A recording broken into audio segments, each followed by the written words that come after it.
Welcome back, people, to Sorta Sophisticated, the podcast where we help you start the year feeling smarter and maybe just a little cocky about it. I'm Pete, your go-to guy for all the useless facts we share that may or may not be helping you out. And I'm Amanda, and Pete had an edible, so he's in a little mood today. But just Happy New Year to everybody. Wow. Are we still saying that? Seriously? Isn't it like a little late? It's January. It's still a new year. This is the month that you get to say it. No way. Amanda, bullshit. If you're saying Happy New Year like past like the 10th, it's way too late. No, I just talked about this with my coworkers. Okay, but what if you're just seeing someone for the first time? Wouldn't you wish them a Happy New Year? It's totally fair game. Oh, okay, so wait. So, okay, fine. So if you see like someone in the middle of March for the first time in the new year, then you're still going to say, oh, Happy New Year. Well, that's like 60 days after. That doesn't count. Okay, so you do have a cutoff then? I mean, there's always a cutoff. Okay, well, when? When is it? Fine, when? I would say probably end of January, just like I just said. Because January is the whole month for a new year. Way too late. It's like a birthday month. It's the same concept. No, anything past it. Oh my God, I hate you. Oh my God. Anything past the 10th, people start secretly judging you when you say it. No, they do not. Yes. Again, birthday month, New Year month. It's the same thing. And let's just be real. People judge you. Okay.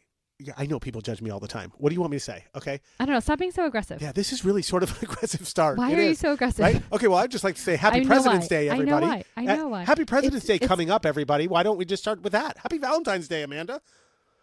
Because it's not February, so it's not Valentine's month. Oh my God, but we're close enough. You can say happy, you can say Happy Love Month. That is acceptable. I hate you. Are we done with the New Year chatter, please? Can we talk about something that's been like sweeping the nation? I don't know. You're going to be okay with this episode with your little edible? You'll be fine? I think I can. I think I can do this. Okay. Okay.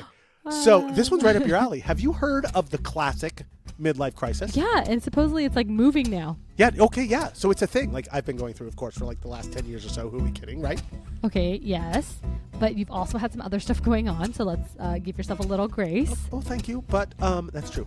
Now there's something called the Millennial Midlife crisis. Yeah, there is. Because who has time to wait till 40 when you're already burnt out by 35? It is a real thing. It is.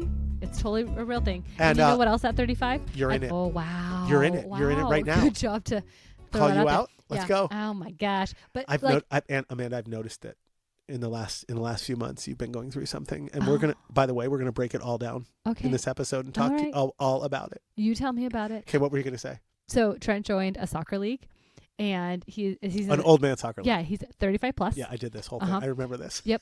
So he's at 35 plus. Yeah. And one of the guys on his team totally ripped his Achilles. Yeah.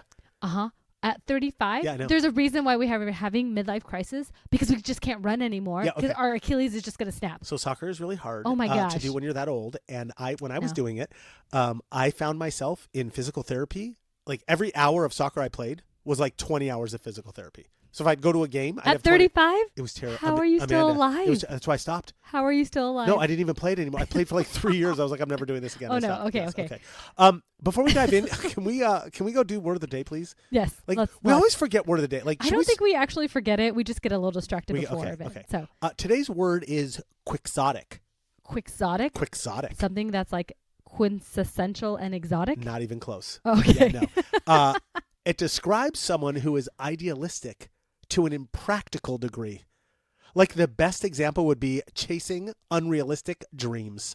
Like you and how you have all of these fantasies and dreams for our podcast of having 150 listeners. Oh my God. Okay. I mean, it's a good goal. It's a good goal. It's specific. It is. It's almost attainable. Yes.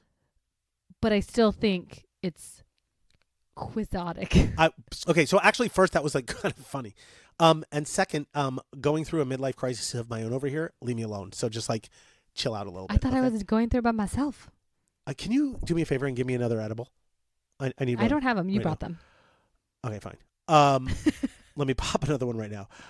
It's for all your aches and pains. All right, you're so old. All right, Amanda, since you're the millennial, why don't you kick us off and tell us why are they hitting their midlife crises in the 30s? Like, give us a little background. Oh, please. I would love to, because, this is what I've just been totally fixating on for the past, 3 months as I get closer to 40. Yeah, trust me, I've seen it. I know. Yeah, It's so bad. Okay, so honestly, it's not a good look on you. Oh my God, shut up. Okay. So the whole idea of a midlife crisis is actually pretty new. Like, relatively speaking, right? Because we always talk about shit from like BC, negative, whatever. Jesus time, all that stuff. Yeah. Okay, so it was coined in 1965 by a Canadian psychoanalyst, Elliot Jacques. Yeah, Dude. close. Yeah, totally close. And that's like 60 years ago. That's like not new at all. It actually is, if you consider that humans have been around for like what, 300,000 years? I think 300,000 years. That seems like a really long time. And so for 65 years, it's like 99.9% of the time that there has been no such thing as a midlife crisis. And now for like 0.1% of the time, there now is. You know what I hate? I hate math majors. Numbers just make sense in my head. They don't make sense in my head. So move on. Okay, fine. Okay, So yeah. Elliot. Wasn't Elliot the guy from E.T.? Like his best friend? E.T. Elliot. Oh, yeah, he was. Elliot. Yeah. Yeah, it was. Okay. Yeah. All right. So Sorry, go ahead. not that guy. Different Elliot. Elliot Jacques. Canadian Elliot. Yeah, Elliot Jacques. Okay. He basically said, hey, around 40, people start freaking out because they've now realized that their time is limited. They're like at their halfway point of their life. So what? So like millennials are just like starting earlier now or something? Yes, exactly. And now I know what you're thinking. It's just because we're all overachievers. Oh my God, shut up with overachievers. But that's actually not it. Because see, our midlife crises are different. They're not about new Porsches or careers or crazy changes that you uproot your life with. They're existential. And it's because we're smarter than you and your generation. So it's more like, what's my purpose? Or what lasting impact do I want to have? I call bullshit. First of all, don't shit on my generation, okay? Enough. We said we were going to be nicer. Do you remember Generational Divide, the episode we did? Are we going here right now? We were going to be nicer to each other, okay? Okay, wait. Have you ever seen a 45-year-old woman divorce her husband and then buy a Porsche? No. Didn't think so, because it's not the same thing. What are you talking about? What do you mean? The original midlife crisis, and let's be real, generally it was this idea that it was mostly men, and it revolves around panicking over getting old and irrelevant and missing big life goals. Thus the reason for buying the new sports car. And on the other hand, there's the millennial midlife crisis, which really stems from two very different things. One, financial instability and societal pressures, like struggling to buy a home or paying off student loans by your mid-30s. Then two, what the hell am I doing here in the first place? Why am I working so hard to get nowhere? What do I want from life? Fine. Okay. So that makes like a little more sense. One may have been a little more materialistic than the other. That was your generation. I'm not trying to make it sound that simple, but conceptually, like that's what we're talking about. One was about achieving like things. The other is about either like not being able to achieve some of what used to be considered simple things and then turning it into like, what is my purpose of being here in the first place? Yes. Like I get it. Absolutely. Exactly. So you want to know the background of it though? I do. Okay. So back in ancient times, people didn't really have midlife crises because who are we kidding? Most of them didn't even live past 35. This is true. But you know why? Because Alexander the Great killed them all. Yeah, that's also probably true. But just imagine, okay, so you're talking about Alexander. Imagine the Babylonian equivalent. I've been farming for 15 years. I'm ready to retire and throw a 12-day rager at a K2. Oh, let's go. A K2. Mm-hmm. Let's go. Nice shout out from the last ep on New Year's resolutions. There's our recall for the ep. Good work. Proud of you. You know what? We should make sure we recall an ep in every ep. I think we just naturally do that. Okay. Because it's weird. Because remember, everything's tied together. It is. Talk about this. Okay, totally true. Sorry, go ahead. But if we fast forward to the Renaissance. Oh, I love the Renaissance. So you get all of the philosophers who start pondering morality and purpose. I'm under the impression philosophers really fuck things up a little bit more than normal. Like they they make you start thinking about like everything. Yeah. Yes. And then it's a downward spiral from there. It really is. Sorry, go ahead. I didn't mean to get you off track. Go ahead.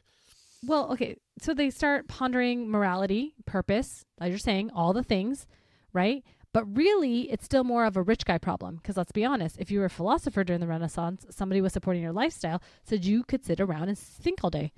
You weren't working the fields. You weren't doing the hard work. No, exactly. This is my point exactly. They got to smoke dope and think because somebody else had already made them rich. Más o menos. You get the idea. Right. And then you skip ahead another 200 years or so, and the pendulum swings the other way during the Industrial Revolution when all these people decide the only way to get ahead is to start working themselves to death. And the concept of burnout kicks in. Let's go. Hustle culture. I know you love it. Hustle. It's not my life. I love hustle culture. It's not my life. Okay. So then by the mid-20th century, we finally put a name to it all, thanks to our buddy Jacques. Jacques. You got to love Jacques. So 1965, the midlife crisis became a shorthand for not having achieved enough.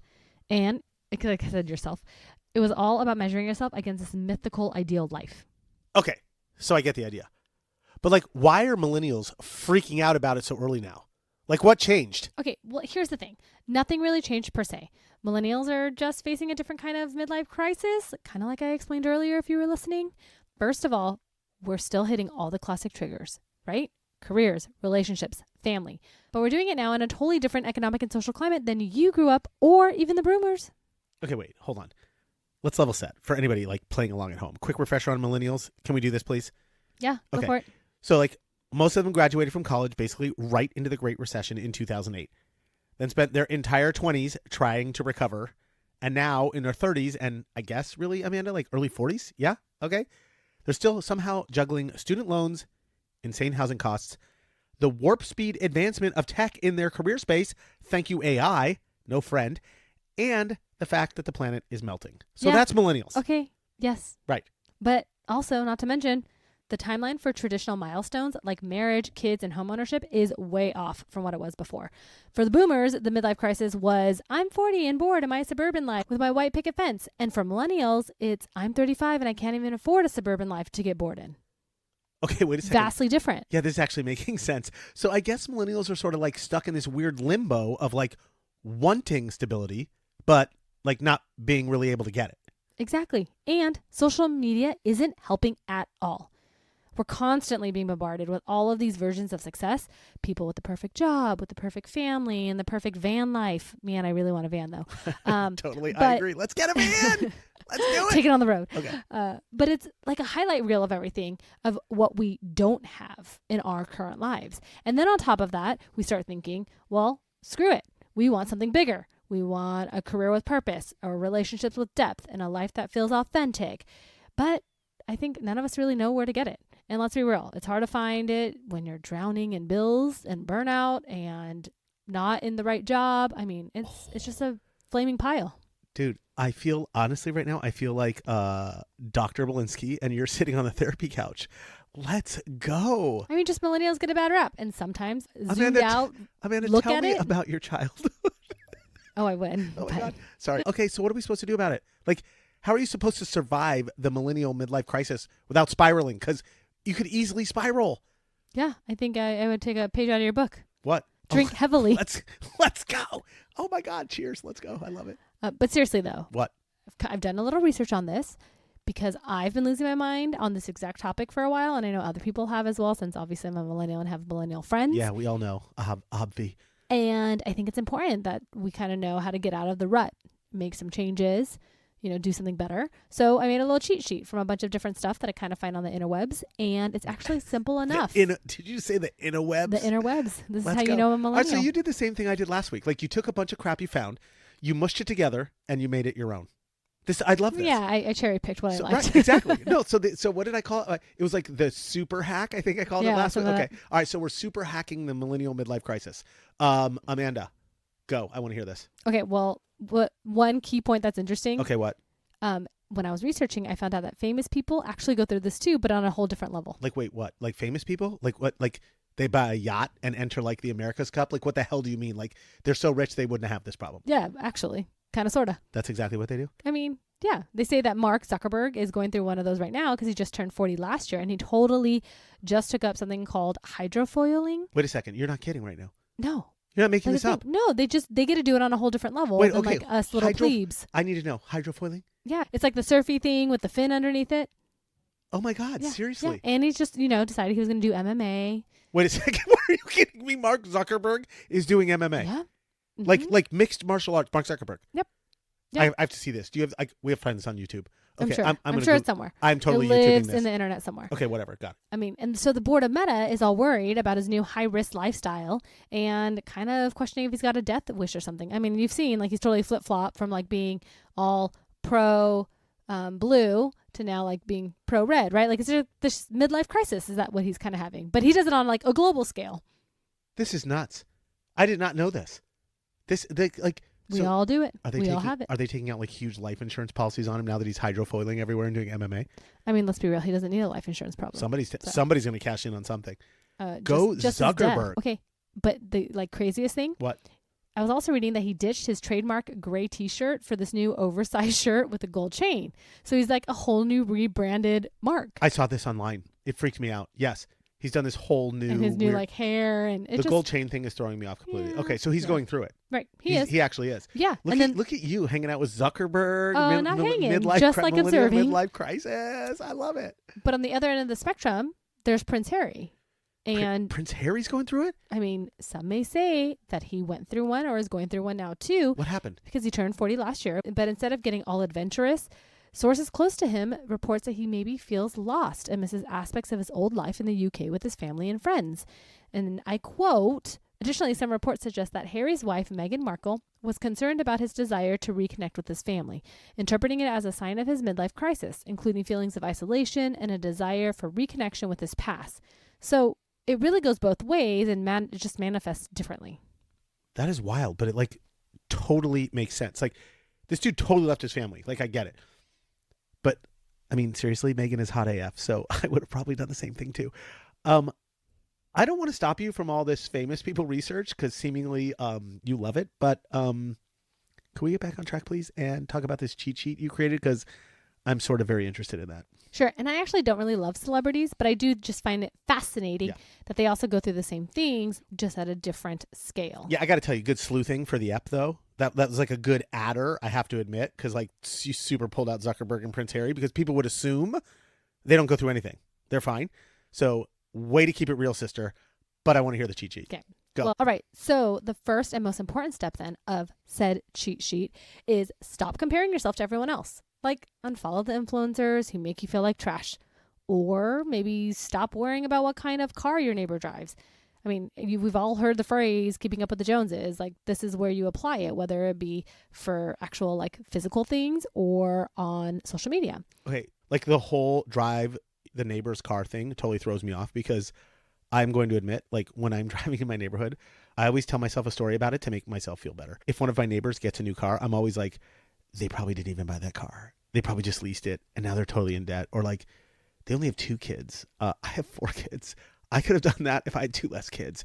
I'm totally insane. I know, Amanda. I always think about that. No, but that's actually a good way to like break yourself from the desires of wanting the new car. I mean, you're absolutely right. You are comparing. I know. But at least you're finding reasons why the comparison's different, right? Their lives might be different. I got to stop. Okay, well then you're going to get a week. Okay? Just a week. And you need to stop comparing yourself to everyone in your neighborhood as you're driving to your house. And then you can move on to step 2. I'm already on step 2? Yes. That's too, like, no, that's bullshit. That's too fast. Like, I need more than a week. I need like a month. I need like 2 months. I don't do this overnight.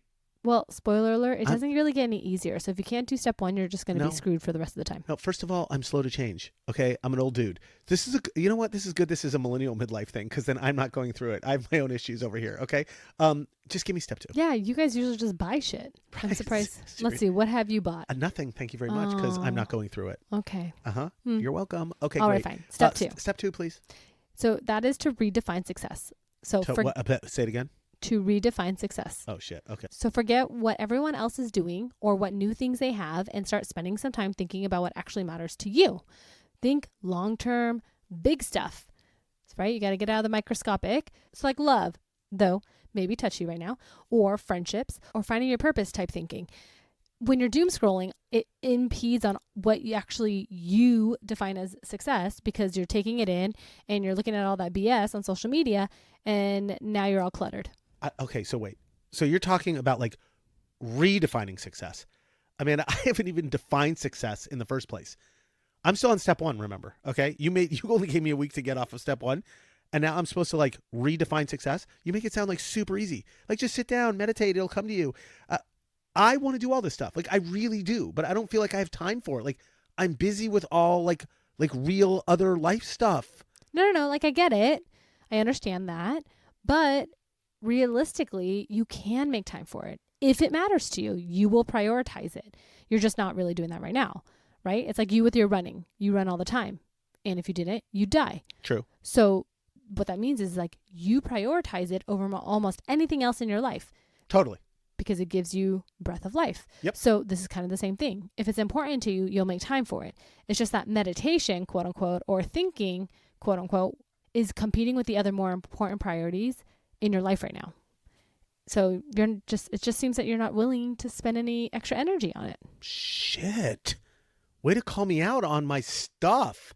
Well, and it's hard because we already have a million things going through our head. So it's understandable for everyone, even the people who are listening.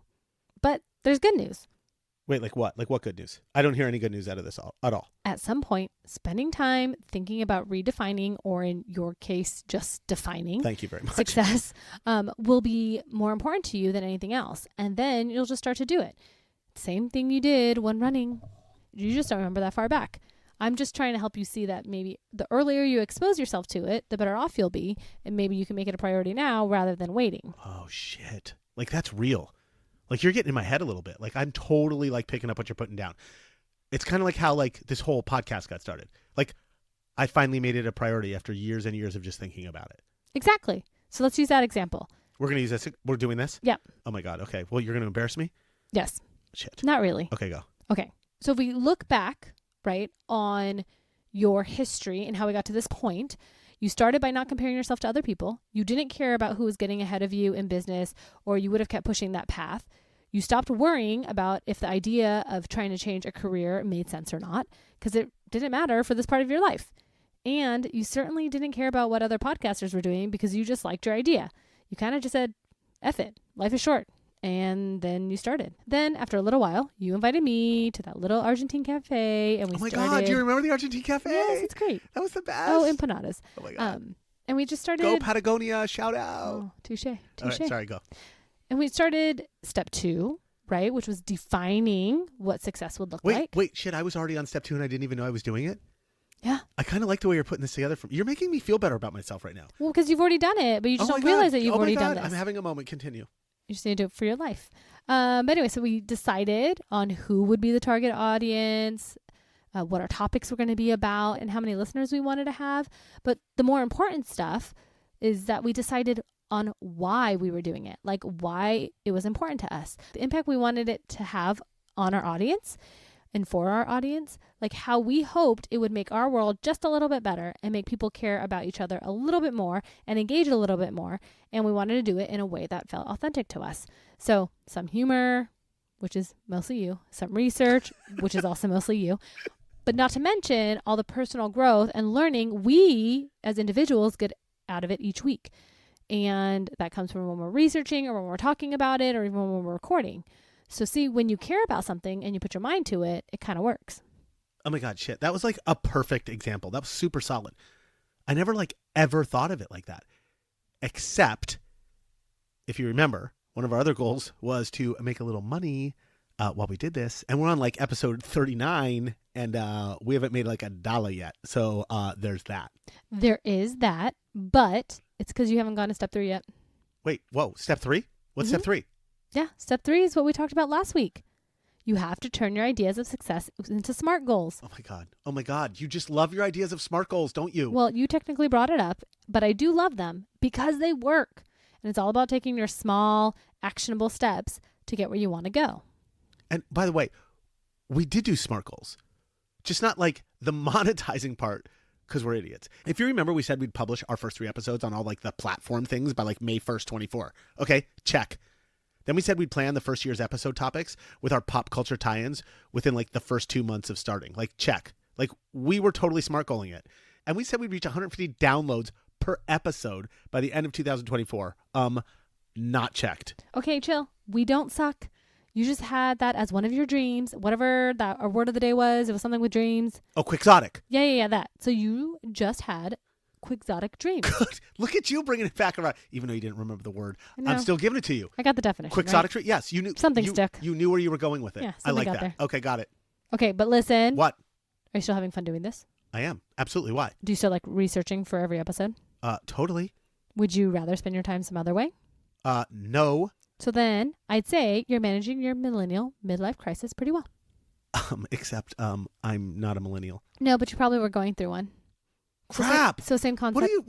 What's happening here? You're diagnosing the hell out of me right now. I mean, not diagnosing. Fine. Just saying that here's the deal. The millennial midlife crisis is real. The good news is it's not a death sentence. It's definitely a chance to reevaluate and make intentional changes. But you just got to start somewhere.